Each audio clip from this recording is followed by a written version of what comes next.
Iran Daily Briefing. Friday, March 27, 2026. Israel's defense minister announced today that an airstrike killed the commander of Iran's Revolutionary Guards Navy, a senior military figure whose forces control some of the most strategically sensitive waters on Earth. The US military confirmed the operation and said his death, quote, makes the region safer. Iran has not confirmed or denied the claim. This is the latest development in a conflict now in its fourth week, a conflict that has killed nearly 2,000 people and left the global economy watching the Strait of Hormuz. We'll have the full picture after some context. It has been 27 days since the United States and Israel launched joint strikes on Iran on February 28th. Since then, the conflict has expanded on multiple fronts simultaneously. Military strikes on Iranian cities, an Iranian missile campaign targeting neighboring states, a humanitarian crisis now reaching the United Nations, and a diplomatic track that, according to Germany's foreign minister, now includes indirect contacts between Washington and Tehran and preparations for a direct meeting. Today's news falls across all four of those tracks at once. On the military front, the IRGC commander is reportedly dead. On the humanitarian front, a grieving Iranian mother addressed the UN Human Rights Council about the killing of her children in a school strike. On the diplomatic front, Trump extended a deadline threatening Iran's energy infrastructure by 10 days. And behind all of it, a question that no public statement has yet answered: whether the indirect contacts Germany describes will amount to anything before the next threshold is crossed. Today we'll cover the reported killing of Alireza Tangsiri, the parallel diplomatic and humanitarian tracks at the United Nations, and what the next 10 days may look like. Let's begin. The reported killing of Alireza Tangsiri, commander of the Islamic Revolutionary Guard Corps Navy, is the headline out of this conflict today. But it comes with significant caveats that matter. Here is what we know and how we know it. Israel's defense minister, Israel Katz, announced that an Israeli airstrike killed Tangsiri. That announcement is reported by France 24, Al Jazeera, and Mediaite. Separately, the US military confirmed the operation and described Tangsiri's death as making the region, quote, safer. That US confirmation is reported by France 24. So multiple outlets are covering these claims, but all of them trace back to announcements by Israel and the United States. There has been no independent verification from Iran, no confirmation from a neutral third party, and Tehran has not publicly responded to the claim as of this briefing. That distinction matters. In active conflict, battlefield death claims from one side, even when detailed, sometimes prove inaccurate, inflated, or premature. We report the claim as a claim. So, who was Alireza Tangsiri, and why does his reported death matter? Tangsiri commanded the IRGC Navy, the Revolutionary Guards Maritime Force, which is separate from Iran's conventional navy. The IRGC Navy has historically been responsible for operations in the Persian Gulf, harassing commercial shipping, deploying fast attack boats, and threatening the Strait of Hormuz, the narrow waterway through which roughly a fifth of the world's traded oil passes. Since the conflict began on February 28th, the Strait of Hormuz has been at the center of both military and economic tension. Trump has issued a deadline, now extended to April the 6th, demanding Iran reopen the strait, threatening strikes on Iran's energy infrastructure if it does not comply. If Tangsiri is confirmed dead, it would represent the most senior military figure killed in this conflict so far. The IRGC Navy would lose operational continuity at the top at precisely the moment its role in the strait is most consequential.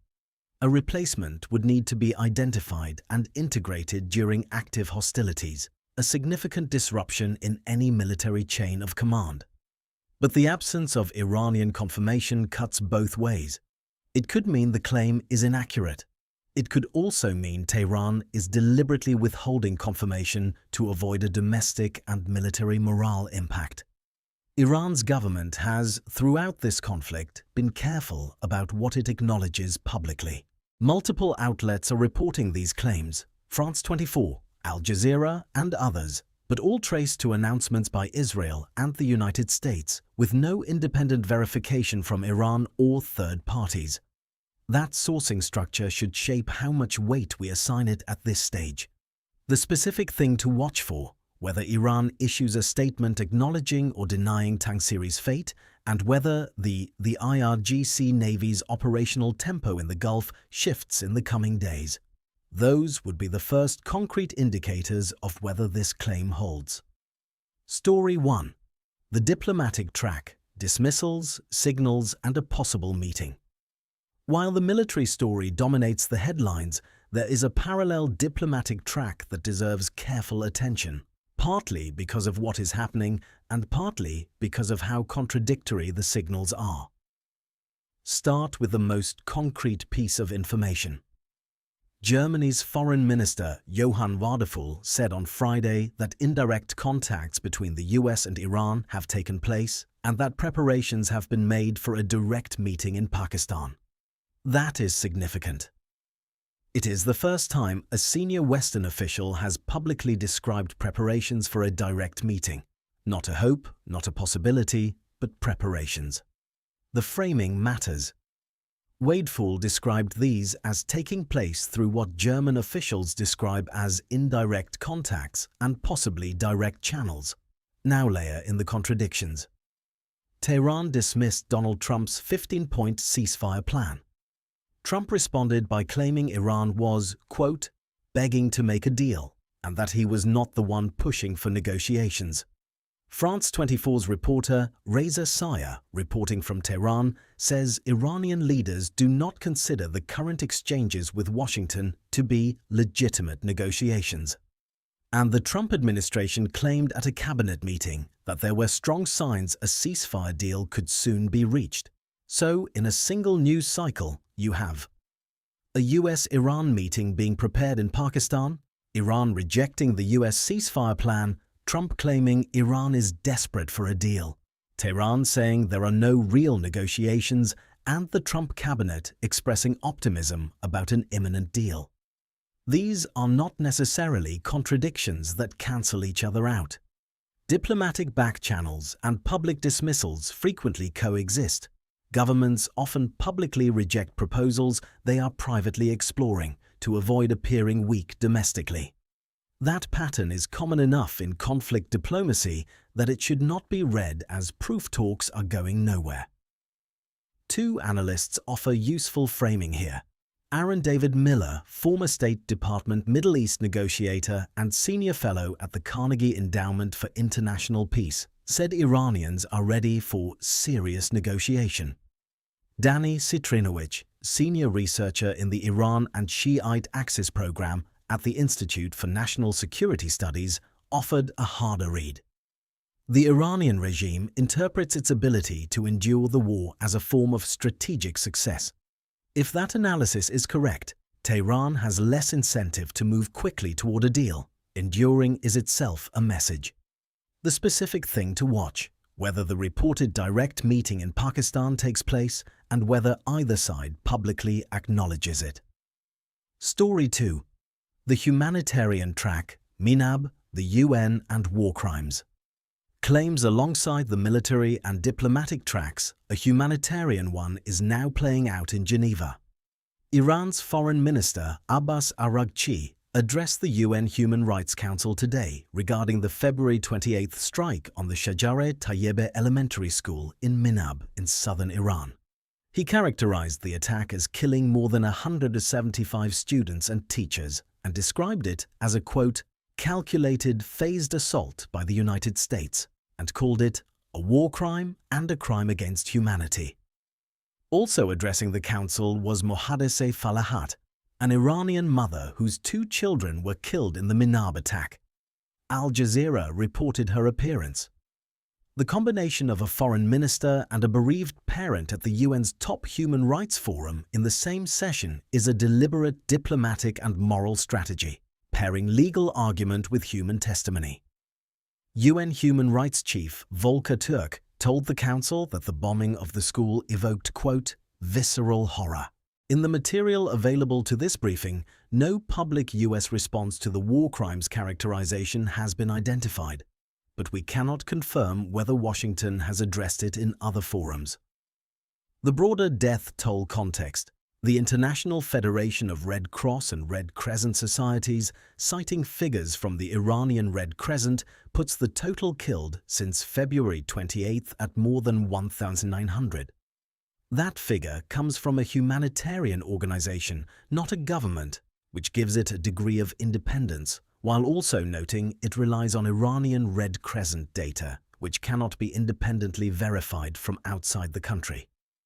The specific thing to watch: whether the UN Human Rights Council moves toward any formal process, an investigation, a special rapporteur mandate, and whether Western members of the Council support or block such a move.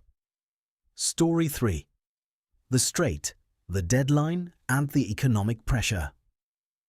The Strait of Hormuz remains closed to normal shipping traffic, and the economic consequences are beginning to show. Trump this week extended a deadline threatening strikes on Iran's energy infrastructure. The new deadline is April 6th, 10 days from today. The extension was framed by Trump as a reflection of positive movement in talks. Whether that framing is accurate is, at this point, unverifiable. What is verifiable is the extension itself, reported by Al Monitor and NPR. The economic pressure is real. Market intelligence firm Kepler identified 2 container ships belonging to Chinese firm COSCO that attempted to cross the Strait of Hormuz but turned around. Analyst Abdullah Bandar Alitaibi warned that disruption of fertilizer supplies due to the war will push food prices up globally. Malaysia's Prime Minister Anwar Ibrahim said Iranian oil tankers were granted clearance to pass through the strait, though the mechanism and scope of that clearance were not detailed in available reporting. Meanwhile, the U.S. military has fired more than 850 Tomahawk cruise missiles in 4 weeks of conflict, according to the Washington Post, as reported by Al Monitor. That is a significant expenditure of one of the U.S. military's most important precision strike assets, a detail that matters for questions about the sustainability of the military campaign and the pressure it creates for a negotiated off-ramp. The specific thing to watch: the April 6th deadline. If it passes without a deal on the strait, Trump has publicly threatened strikes on Iranian energy infrastructure. That would mark a significant escalation beyond what has occurred so far. We opened this morning with the reported killing of Alireza Tangsiri, a claim made by Israel's defense minister and confirmed by the U.S. military, reported across multiple outlets.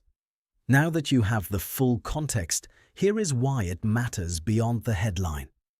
Tangsiri commanded the force most directly responsible for the Strait of Hormuz threat. That strait is the pressure point around which the entire diplomatic track is currently organized.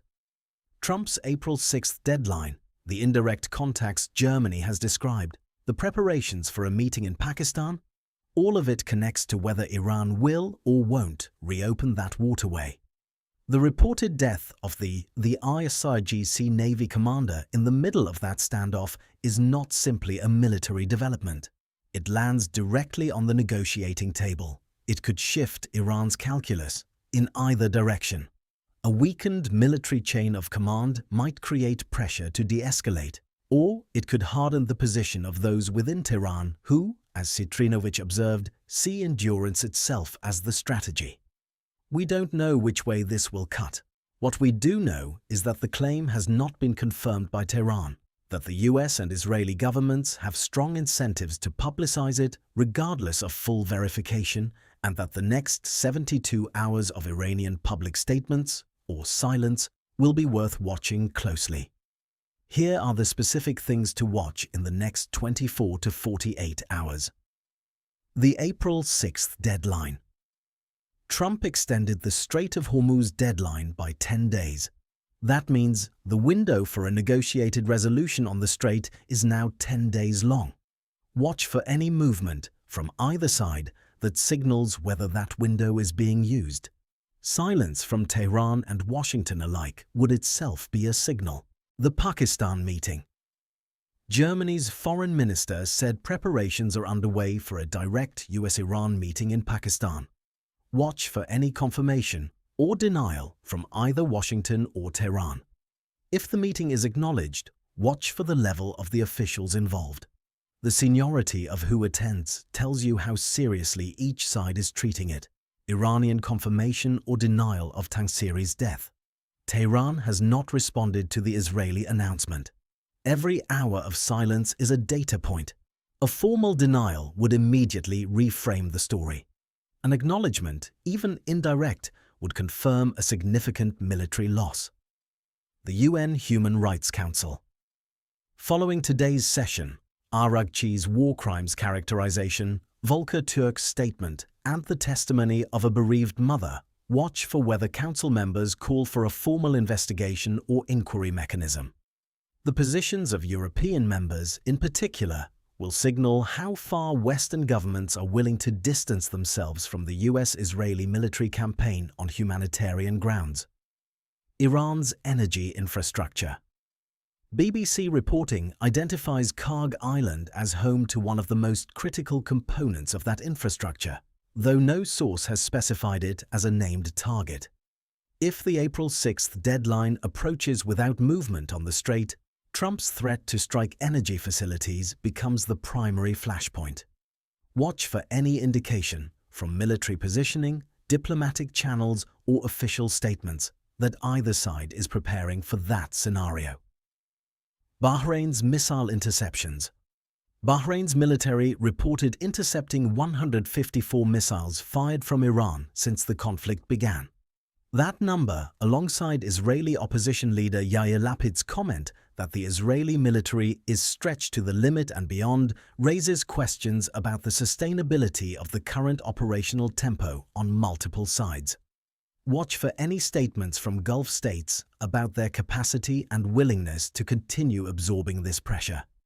Today's episode mattered because it showed in a single news cycle exactly how many simultaneous tracks this conflict is running on: military, diplomatic, humanitarian, and economic, and how developments on one track immediately affect the others. The reported death of a senior IRGC commander, an Iranian mother testifying at the UN, a 10-day deadline on energy strikes, and what German officials describe as the early outlines of a diplomatic channel. These are not separate stories. They are the same story, told from different angles.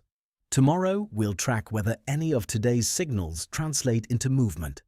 If you found today's briefing valuable, subscribe wherever you listen to podcasts. New episodes every morning.